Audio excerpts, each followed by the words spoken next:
और एक किसी और ने पूछा कि कैसे पता चलता है कि किसी को कि उनको सन्यासी बनना है और वो क्यों हो जाते हैं। तो यहाँ जो हैं उनसे पूछ लेना। बहुत लोग हैं।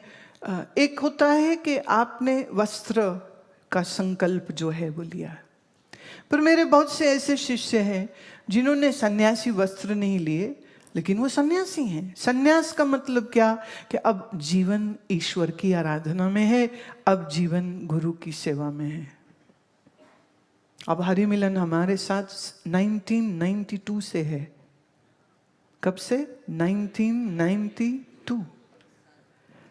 तब हमने अपनी ऋषिकेश में कुटिया बनाई थी और ये हमारे साथ वहाँ काम कराने गया था, क्योंकि उस समय कोई चेला मेला मेरा था नहीं, तो मेरे साथ हेल्प कराने गया।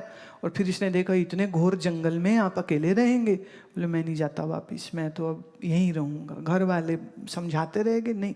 बोले नहीं, आपकी सेवा में मैं रहूँगा। माता पिता को बोल दिया मैं नहीं आऊँ। माता पिता भी मेरे शिष्य, तो मैं बताऊँ बड़ी इंटरेस्टिंग, इसके माता पिता हमारे शिष्य, इसकी दादी दादा हमारे शिष्य, और इसकी पड़नानी भी हमारी शिष्य। अब सोचो इतनी लंबी लाइन लगी पड़ी, तो पूरी फैमिली ने बड़ा सपोर्ट किया कि ठीक है गुरु की सेवा में जाओ। सन्यास मतलब गुरु से प्रेम है, सन्यास मतलब सेवा में आनंद है, सन्यास मतलब हम ज्ञान को अर्जित करेंगे, सन्यास मतलब हम अपने मन को नियंत्रित करेंगे, सन्यास मतलब हम अपने बुद्धि को प्रज्ञापूर्ण बनाएंगे, आत्मज्ञान प्राप्त करेंगे, ब्रह्म विद्या प्राप्त करेंगे। पर हमारे बहुत से शिष्य ऐसे हैं जिन्होंने शादी की है, अब बहुत से तो ऐसे हैं जो यहीं यूथ शिविर में आपस में मिले थे और बाद में उन्होंने शादी करी है। आगे आज उनके 2-3 बच्चे हैं। आज जब मैं उनके शहर जाती हूँ, मैं उनको मिलती हूँ, उनके बच्चों के नामकरण आगे हमने किए। सवाल ये नहीं कि आप शादी करते हैं या आप एक साधु जीवन जीते हैं, सवाल ये है कि आप ज्ञान से जीते हैं या बेवकूफ रहते हैं।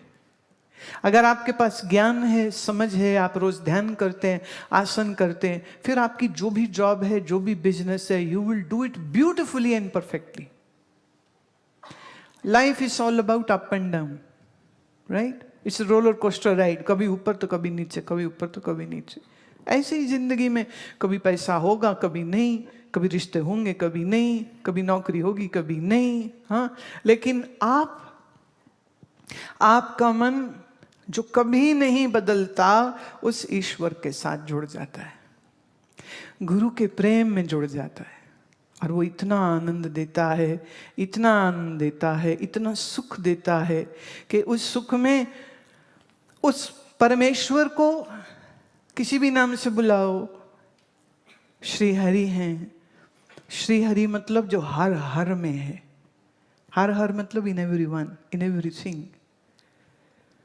तो जब आपका मन भगवान नाम में जुड़ जाता है, भगवान स्मरण में जुड़ जाता है, अब सोचो ना, ओम ओम ओम ओम ओम की धुन ऐसी लगी, मन ओममयी हो गया। ऐसे हरि हरि हरि हरि हरि हरि जपते मन हरिमय हो गया। और फिर लाख मुसीबतें आई, तुमने मुस्कुराते हुए सब प्रॉब्लम्स को सॉल्व कर लिया।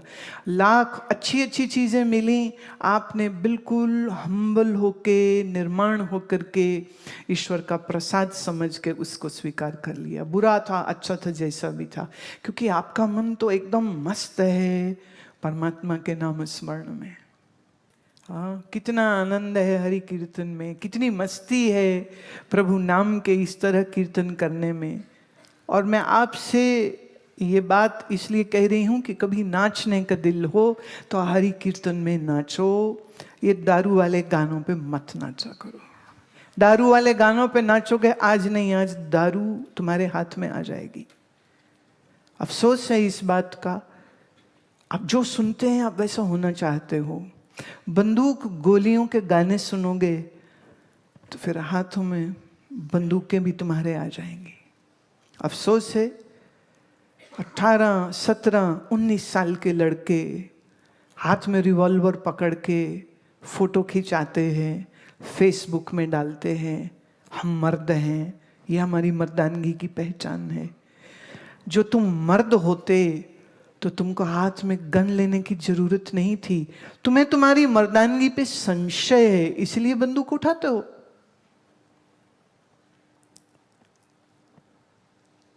जो लोग गन कल्चर को प्रमोट करते हैं, कृपया उनके गीतों को मत सुनो। सेंसर बोर्ड क्यों सेंसर नहीं करता ये मुझे नहीं मालूम, बट कम से कम तुम अपनी अकल का सेंसर तो लगाया करो। दारू का गाना पीते सुनते हैं तो दारू पीने की इच्छा हो जाएगी। आपके सारे गाने अगर आप देखें तो ऑलमोस्ट 80% गाने लड़की के शरीर के ऊपर है। और फिर आप ये भूल जाएंगे कि आपके घर में आपकी बहन भी है, आपकी कजन्स भी हैं जिनको आप प्यार करते हो, जो आपको राखी बांधती हैं, पर जो दूसरे लड़के सुन रहे हैं उनके लिए वो सिर्फ एक लड़की, एक मांस का टुकड़ा है, जस्ट अ बॉडी। फिर उसके शरीर के साथ क्या दुर्घटना हो सकती है।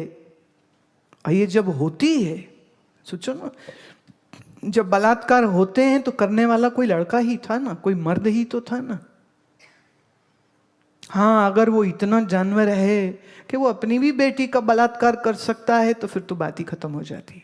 ये तो बिल्कुल पाशविकता का एक हाइट है, जहां लड़की को बम बोला जाए, जहां लड़की को ऐसे ऐसे शब्दावली इस्तेमाल करती। I don't want to repeat all those words, but इन गीतकारों के, इन सिंगर्स के गाने तुम सुनते हो, तुम उन्हें सिर पे चढ़ा रहे हो। अगर तुम उनके गीत सुनने बंद कर दोगे तो लोग ऐसे गीत गाने भी बंद कर देंगे। तुम सुनते हो क्योंकि तुमको बीट चाहिए डांस करने के लिए। और मैंने कई बार हर यूथ शिविर में ये कहती हूं, अगर आपको बीट चाहिए नाचने के लिए, I will give you the beats, but I will give you some very creative, constructive, spiritual lyrics on that.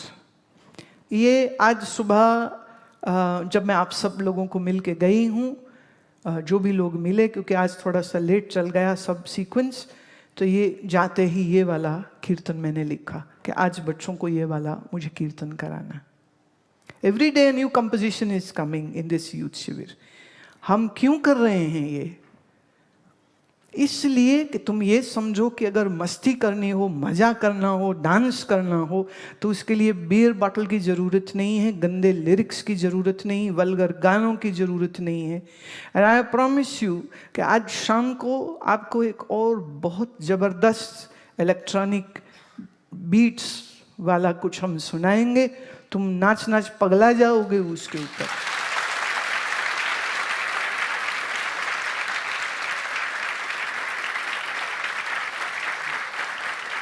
But you have to promise this कि वल्गर गाना और वायलेंस को बढ़ाने वाले गाने, कोई सिंगर हो, आप उनकी अगर फॉलोइंग कर रहे थे तो उसको हटाइए वहां से। होना ये चाहिए कि एक दिन वो उठे तो कहे हैं एक भी नहीं, व्हाट हैपेंड। तो भगवान की कसम, अगर वो हरि बोल का कीर्तन ना रिकॉर्ड करने लग जाए तो कहना। और अगर पंजाबी सिंगर होगा तो वाह गुरु कर रहा होगा फिर वो, क्योंकि गंदे लिरिक्स कोई सुन नहीं रहा है। चूंकि तुम सुनते हो, गंदगी से गंदगी बढ़ती है। गंदगी हटानी है मन से अपने, तो मन में प्रभु सुमिरन को जगा दो। अच्छे अच्छे जो हैं वो सुनो तुम। मेरा जो ऐप है अमृत वर्षा ऐप, ये इन हाउस यहीं पे बनाया गया था। YouTube का चैनल है, उस पे तकरीबन पिछले 6 महीने में हमने ऑलमोस्ट हर 15 दिन में एक नया हम दे रहे थे। कभी भजन दे रहे, कभी शब्द दे रहे। अभी ये सोचा था कि इस शिविर के बाद हम 2, 3, 4 ऑलरेडी मैं लिख चुकी हूँ अपने लिरिक्स, और उसकी कंपोजिशन भी कर ली है, वो सारे मैं आपको नाचने वाले ही दूंगी कि तुम लगाओ और तुम बस नाचो और खूब मस्ती करो, और इस नाचने के बाद तुम्हारे मन की एकाग्रता और शांति बढ़ेगी। तो पागल मत बनो, और तुम्हें पागल बनाने वाला एक बहुत बड़ा मीडिया खड़ा हुआ है जो आपकी कमजोरियों को, जो आपकी तकलीफों को सॉल्व नहीं कर रहा। मतलब अच्छा, एक लास्ट मेरे को बताओ, तुम्हारा मन थोड़ा अपसेट हो, दुखी हो तुम, और तुम रोने वाला गाना सुनना चाहो तो गाने मिलेंगे, रोने वाले सैड सॉन्ग्स। कईयों के फोन में तो पूरी लिस्ट ही सैड सॉन्ग्स की है। इसको मैं कहती हूँ पंजाबी में जमांद्रू देवदास, वो जन्म से ही देवदास हैं वो। मतलब रोना है बस, अब तो वो गाने भी वैसे सुनेंगे। लेकिन हमें अपने मन की नेगेटिविटी को खत्म करना है, तो उसके लिए वो टर्किश ब्लू आई लगाने की जरूरत नहीं। कई मतलब पॉजिटिव एनर्जी आ रही है, कई बोलते लगाई ना पॉजिटिव पॉजिटिव, ऐसे ऐसे कर रहे हो तो पॉजिटिव एनर्जी आ रही है। मैंने यहाँ पे गणपति प्लेस कर दिया ना, वहाँ से वेव्स आ रही हैं मेरे को, वेव्स आ रही हैं। कई हैं वो बैठ करके बोले we are doing chanting chanting, और क्या होगा उससे, बोले good energy will come in our house, good energy good energy. एक ने कहा मैं बीमार हूँ, मेरे पेट में दर्द हो रही, कह रहे तुम वीडियो कॉल ऑन करो, हम यहाँ से चांटिंग करके एनर्जी भेजेंगे तुम्हें, तुम्हारा पेट दर्द ठीक हो जाएगा। All kind of nonsense is going on. अगर हम चांटिंग करके, कीर्तन करके, स्मरण करके, ध्यान करके अपने मन को स्वस्थ बना लें, यही बहुत बड़ी बात होगी। ये जो पैसा कमाने के तरीके हैं और लोग डिपेंडेंट हो जाते हैं, तू मुझे एनर्जी भेज, वो करे मैं तो पार्टी में हूँ अभी नहीं भेज सकती। That's not right. Don't be dependent on anybody, not even on me, मेरे पर भी नहीं। तुम इतना स्मरण करो, तुम इतना प्राणायाम करो कि तुम खुद एक पावर हाउस बन जाओ, और तुम जहां खड़े हो जाओ लोगों को सुख मिले, लोगों को मुस्काने मिले, लोग खुश हों, लोग प्रसन्न हों। तो हम प्रसन्न, दुनिया प्रसन्न। हम परेशान तो सच जानो हम पूरी दुनिया को परेशान कर देंगे।